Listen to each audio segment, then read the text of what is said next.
I am against slavery. We are all slaves to a central economic banking system, also known as the Federal Reserve. The Federal Reserve was created in 1913, put in place by Woodrow Wilson when he signed the Federal Reserve Act. The Federal Reserve System is in place to control interest rates and the amount of money in circulation. Every dollar created by the Federal Reserve, which is not a government entity, it's a private entity that loans money to the U.S. at interest. Every dollar plus the amount of interest must be paid back to the Federal Reserve System. The only way to pay back this money is to create more money, plus more interest. Thus, this leads to more debt. Debt, debt, debt. We are all slaves to the debt we are born into.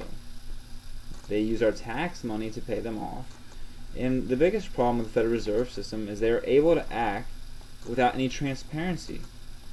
They can create more money, send it to foreign banks, which now we have found out after an audit of the Fed that this is what they are doing. They've loaned over $5 trillion to foreign banks. Every dollar created is created with a form of interest. Also, it's harmful because the more money there is in circulation, the less purchasing power you have, also known as inflation. Inflation is okay as long as your salary is rising. When your salary does not rise, your standard of living must go down, and that is exactly what's going on in this country today. The Federal Reserve System was something that our founding fathers warned us of. Thomas Jefferson believed the central economic banking system was more dangerous than a standing army. Benjamin Franklin is also quoted as saying, one of the primary causes of the Revolutionary War was that the British would not allow us to operate an independent money system. We had to use the British monetary economic system, thus here in the country, that immediately put us into debt.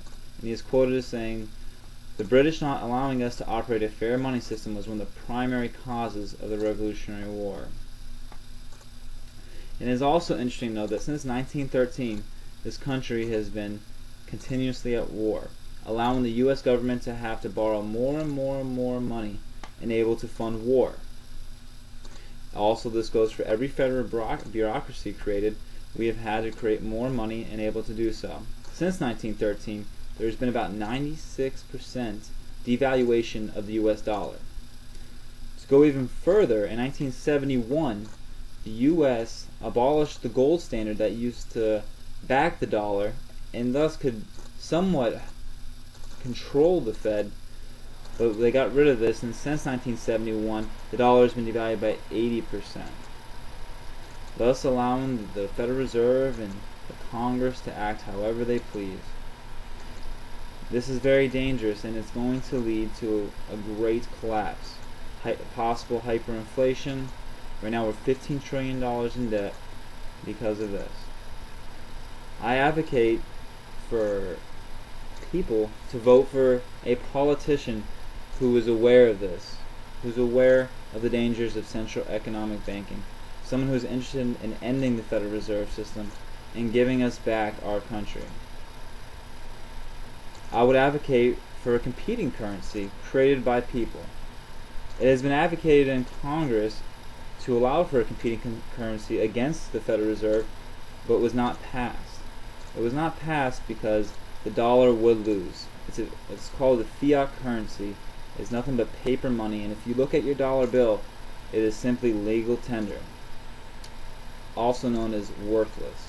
The only thing that gives the dollar value is faith. Right now, people still have faith in the U.S. economy. But when that day ends, the dollar will lose the world reserve status and thus leave us with nothing. As the people in this country are no longer producing products, there is no wealth. We just export the dollar out to the eastern part of the world where production and real wealth is being created. Please, please, please wake up before it's too late.